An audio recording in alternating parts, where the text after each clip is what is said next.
Hi guys, today we'll talk about how can you enable this sign or know how you can do that on your iPhone. So in first you just click here on settings here. So then it's going to take you to this list. It's going to show for you like this here.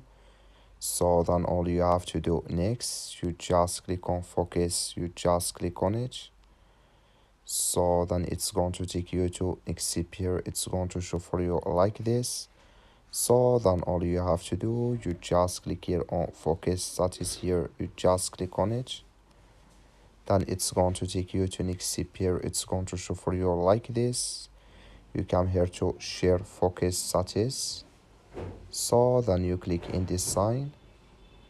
Like you see now, this color show for us. That's mean share focus, that is enabled with us now.